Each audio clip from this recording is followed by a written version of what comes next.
Trump టమారా విద్యలు రోజుకొకటి బయటపడుతున్నాయి. విదేశీ ఉద్యోగులు అమెరికాకు అవసరమే, కాకపోతే వాళ్లకు సరైన వేతనాలు లేకుండా చూసుకోవాలన్న తపన అంకుల్ శామ్లో కనిపిస్తోంది. బయట నుంచి వచ్చిన కార్మికులు కడుపు నిండితే ట్రంప్ కళ్ళు ఎరిపెక్కుతాయన్న ఆరోపణలు వినిపిస్తున్నాయి. విదేశీ కార్మికులు కావాలంటూనే వాళ్ల కడుపు కొట్టే ప్రయత్నం చేయగా H-1B వీసాలకు $1,00,000 రుసుము పెట్టేశారు. భారత్ సహా ప్రపంచ దేశాల నుంచి వచ్చిన ఒత్తిడి కారణంగా కాస్త తగ్గి అమెరికా పాలకులు గొంతు సవరించుకునే ప్రయత్నంలో ఉన్నారు.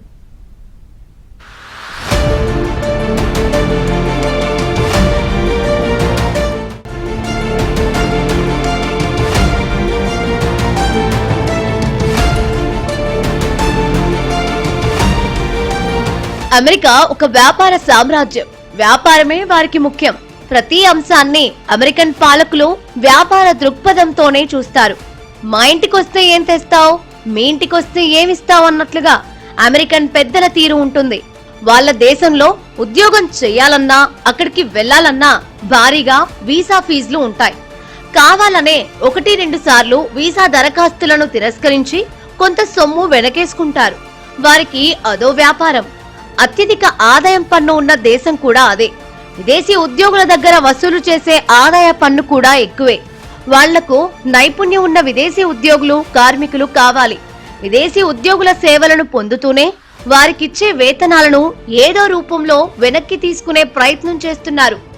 ఆ క్రమంలోనే ఇప్పుడు H-1B వీసాలపై $1,00,000 ఫీజులు పెట్టేశారు. అందులోనూ మేక్ అమెరికా గ్రేట్ అగైన్ అంటూ భారతీయులపై ప్రత్యేకమైన వ్యతిరేకతను బహిరంగంగానే ప్రదర్శిస్తున్నారు. భారత్తో స్నేహం, ఇండియా గవర్నమెంట్ తో ట్రేడ్ డీల్ కోసం వెంపర్లాడుతూనే అమెరికా వెళ్లాలనుకునే భారతీయ నిపుణులను మాత్రం అంకుశంతో పొడిచేందుకు వెనుకాడటం లేదు. అదేమంటే పెట్టుబడి పెట్టే వాళ్లకు ఎర్రతివాచి, పనులు చేసే వాళ్ల నెత్తిన టోపీ అంటున్నారు.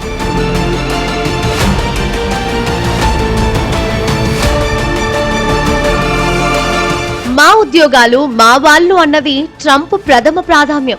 అలాగని ఐటీ, టెక్నాలజీ రంగాల్లో విదేశీ ఇంజనీర్లు, నిపుణులు లేకుండా, వాళ్లు రాకుండా అమెరికా బతికి బట్ట కట్టగలదా అంటే అదీ లేదు.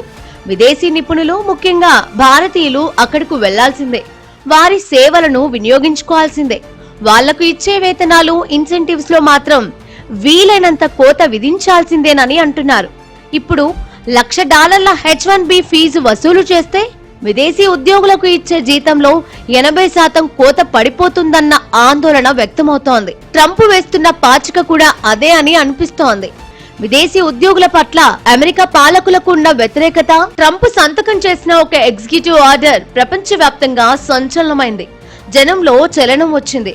ఒక్కసారి అమెరికా వదిలి వెళితే తిరిగొచ్చేప్పుడు $1,00,000 పట్టుకురావాల్సి వస్తుందన్న భయంతో విమానం ఎక్కిన వాళ్లు కూడా గగ్గోలు పెడుతూ దిగిపోయారు. సొంత పనుల మీద వేరే దేశానికి వెళ్లిన వాళ్లు, విదేశాలకు వెళ్లిన వాళ్లు హుటాహుటిన అమెరికా బయలుదేరారు. ఏదో విధంగా గడువులోపు అమెరికాలో అడుగు పెట్టాలని తపన పడ్డారు. అమెరికా ప్రభుత్వ తీరుపై సర్వత్రా విమర్శలు వెల్లువెత్తాయి.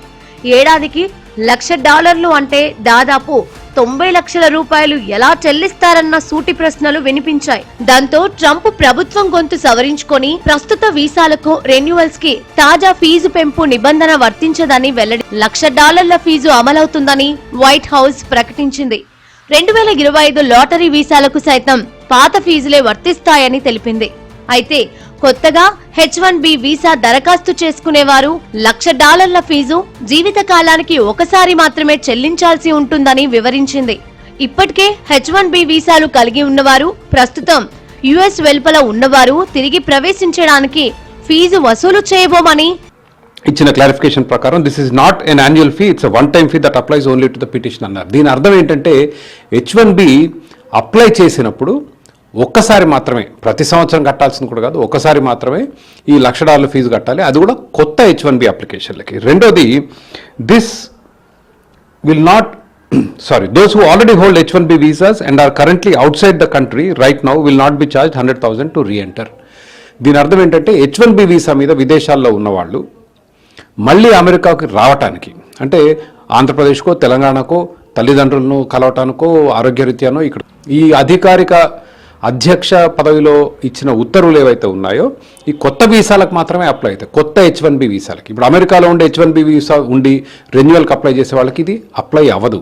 కాబట్టి ఈ $1,00,000 అనే ఒక బెదిరింపు చర్య ఏదైతుందో ఇది కొత్త వీసాలకే అప్లై అవుతుంది. ఇప్పటికే లక్షలాది మంది అమెరికాలో ఉన్నవాళ్ళు H1B వీసా మీద ఉన్న వాళ్ళు నిక్షేపంగా పనిచేసుకోవచ్చు, వాళ్ళ మీద ఎటువంటి ప్రభావం చూపదు. ట్రంప్ నిర్ణయాలను అమెరికాలోని పారిశ్రామికవేత్తలంతా ముక్త కంఠంతో ఖండించారు. ఇప్పుడు కూడా మధ్యంతర ఉత్తర్వులు వస్తాయా అన్నదే పెద్ద ప్రశ్న. ఇది కోర్టులో ఛాలెంజ్ అవుతుందా, గెలుస్తుందా, లేకపోతే ఉంటుందా లేదా అన్నది చాలా గ్రే ఏరియా అండి. ప్రస్తుతానికి I would say alternative options ఉన్నాయి. H1B కాకుండా O1A వీసా ఉంది, లేదా L1 వీసా ఉంది, లేదా if you're a citizen of Canada మీరు ఇక్కడ ఆంటర్ప్రెన్యూర్షిప్ ఏమైనా US లో ఆపర్చునిటీస్ ఉన్నాయి అంటే కనుక E1 E2 treaty investor visa కూడా ట్రై చేయొచ్చు.